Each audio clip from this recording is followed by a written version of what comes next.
My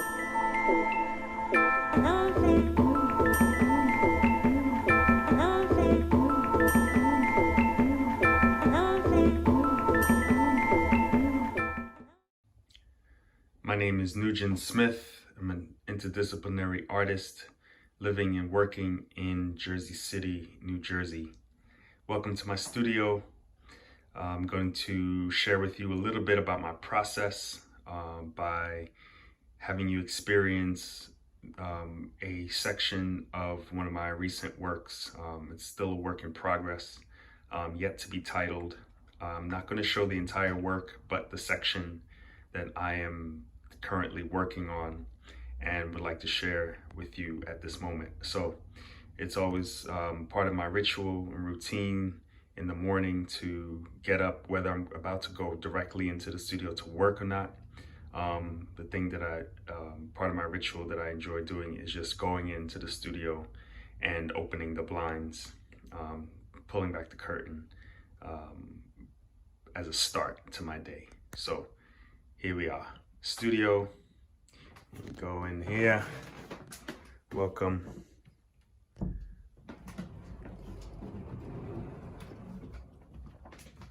Rise and shine.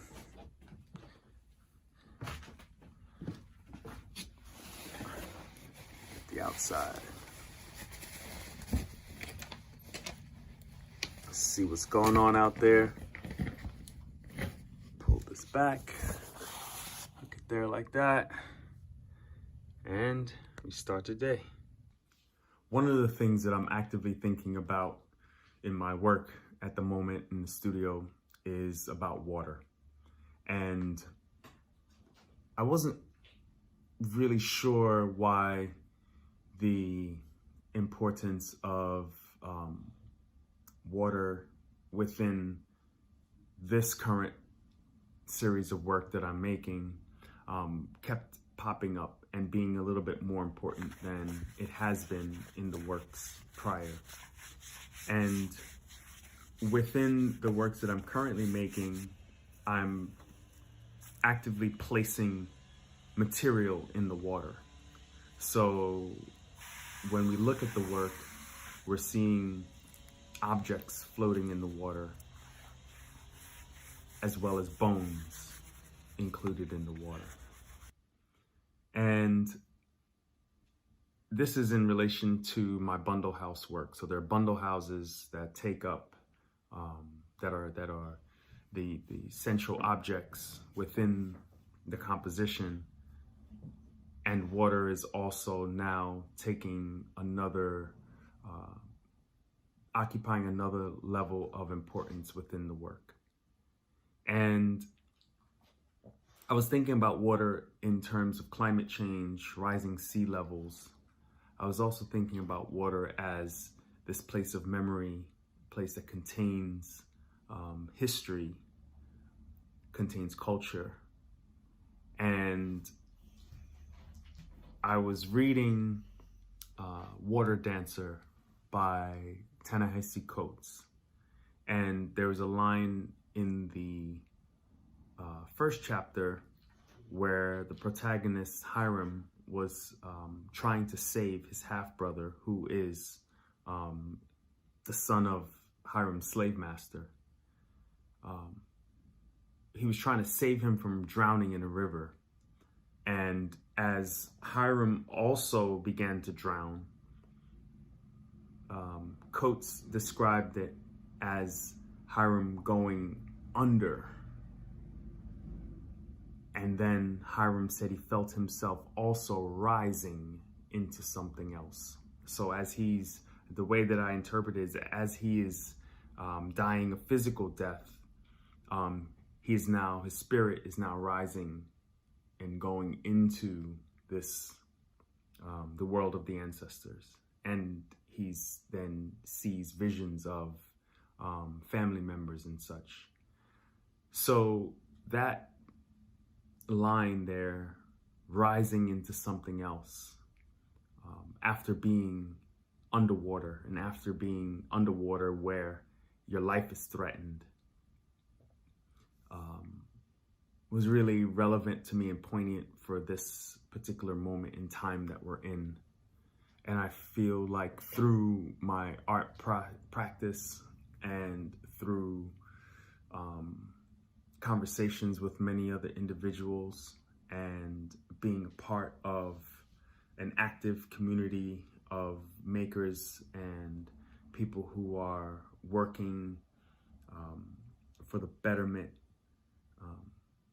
and the upliftment of each other, that has been really helpful for me to rise into something else within this context of our time. And so this is why the water is so prevalent in the work right now, and how the water is actually functioning, and where and the relationship between the water that I'm representing in the work that I'm doing at this moment and my personal life. All right, I'm about to get started on this section. So things that are essential: glue, right? With a brush, I use the brush, the glue, brush the glue on the back of the material that I'm going to be gluing, put it on. So I continue to fill it with a larger one, from a larger one, bloop, bloop, bloop, fill it, right? And that way I use up all the glue each session, and I don't get that kind of buildup of dry glue around here from using this all the time. So the next thing is, I've been using these little finger cots. They look like little condoms for the fingers. So I've been using these while I'm working with glue, and I use them just to keep my fingertips clean.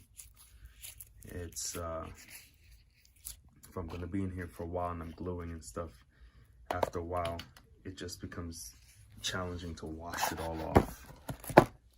So I use these, reuse them until they start to fall apart on me. And then the next thing I need always is my X-Acto knife. One of my absolute staples in my studio is my X-Acto knife. Have a few of them, but this one I really like the shape, the form of this. And so X-Acto knife, glue, sometimes a little bit of tape just to hold things in place while I work, and push pins. These are absolutely essential for my studio. I'm constantly placing things temporarily to view them within the composition, and then move them around. So I'm constantly moving things around and around and around and around and around. So the push pins allow me to be able to just boop, put the object in place and be able to step back and look at it. Sometimes tape is time consuming to fold a little piece of tape and put it in the back.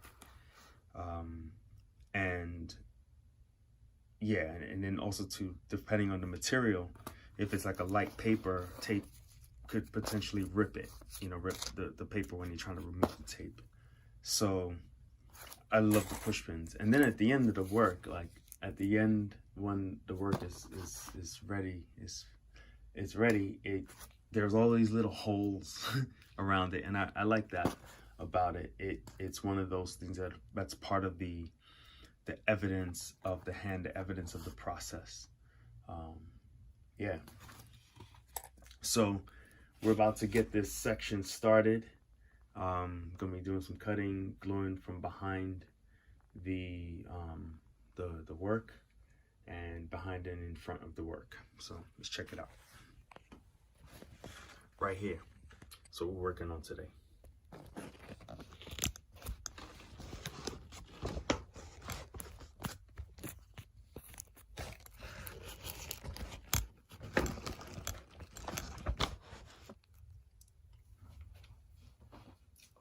So I want to get, I want to put the bananas inside the net here. So what I'm going to need to do is cut I mark it right here. I mark it right here, right in this corner. So I'm gonna cut this all the way down.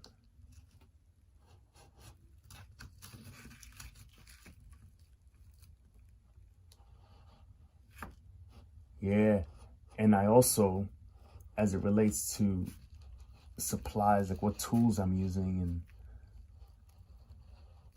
the like, I have order a nice big pack of these X-Acto blades. And they're not even X-Acto blades, they are Excel blades.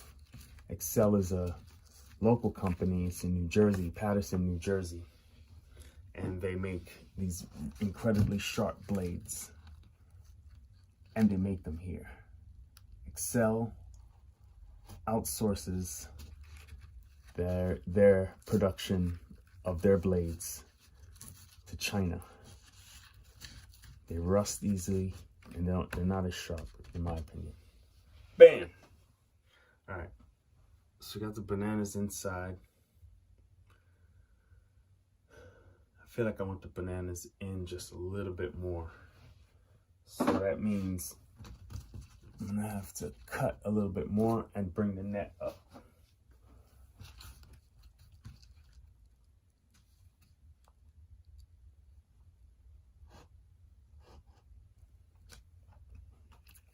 The reason why I also have to have the blades in bulk is because when I'm working like this and I'm cutting through, it actually, a lot of times, more times than not, I cut into the sheetrock as well. And the sheetrock dulls the blade.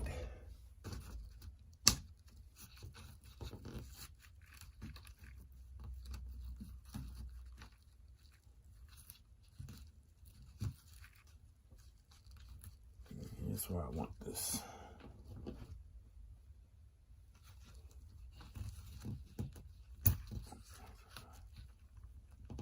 I like that tension. Boom. Okay. Do I like that? Is that enough? Yeah, that's good. All right, what are we gonna do here? I feel like, I like that, man. Okay, maybe it can go under the water over here. Yeah, and go under the water here, right here. Maybe as though it's trying to catch this bone. It's like right here. Yeah. Pencil. Mark it. Right about there. And in order for it to go under the water, I need to cut much higher, higher than this. So that way, make sure that it's fully covered. All right, so I'm gonna go like, give a little bit of a wave. Move with that, yeah.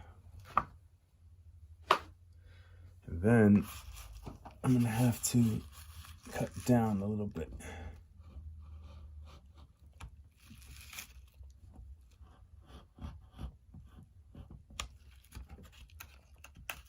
Let's go. Okay. All right, so now what I'm gonna have to do is glue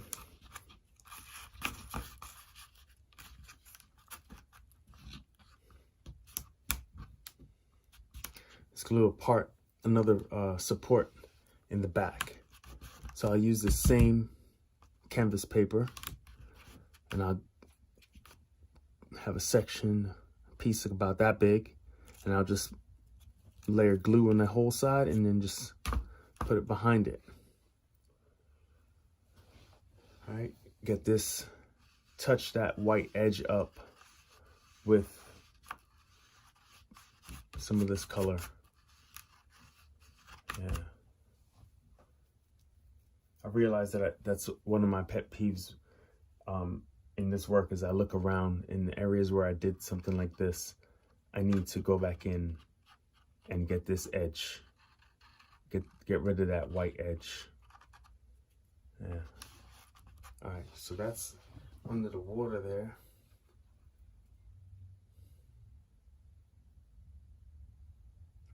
How about here? Boom.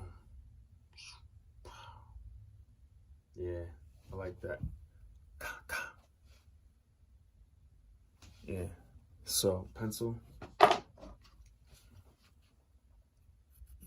Boom. Boom. Right before the ripple. The ripple here. Right there's the line of the ripple. Whew. There's the line of this ripple. So right underneath it. How do I do that? I'm gonna go this way.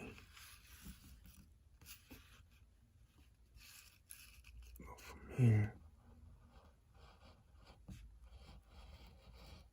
Here.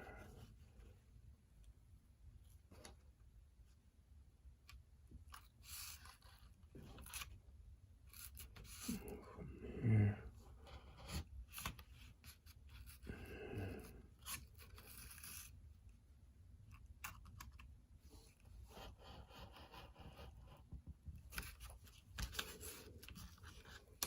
Open it up behind, voila.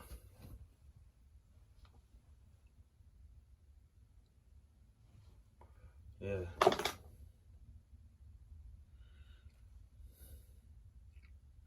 Then I glue these corners and some other sections.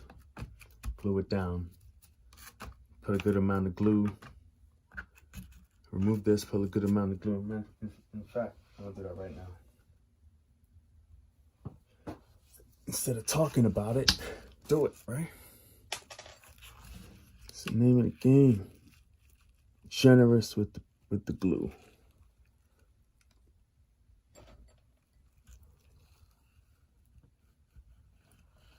Keep the tension. Tension. All right. See, I usually put a cut on these 3 fingers also. See? And my thumb. And I didn't do that. So that's why I wear these. Okay. All that excess glue. Take a little towel. Wipe that away.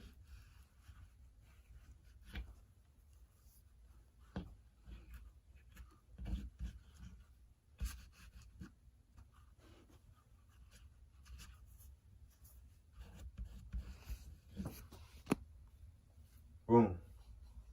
So now,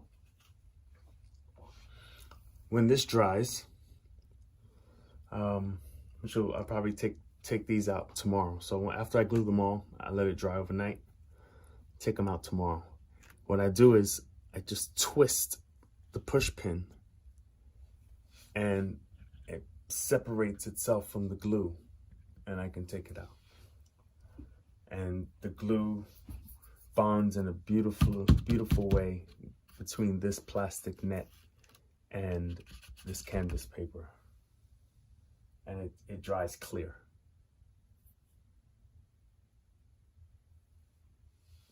Yeah. All right, so it's the next day. I'm going to remove the pins from where I glued yesterday. So what I do is just grab it like this, like I was saying, and twist, right?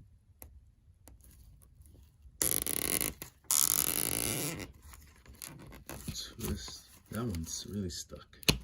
Bam. comes out. Right?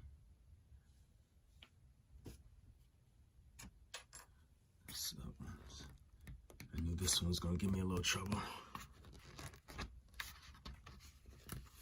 Twist and pull. Fused really nicely there.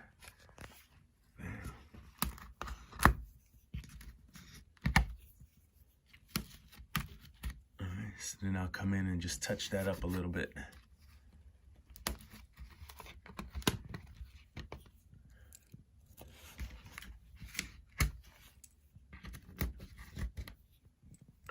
And there we have it. Alright.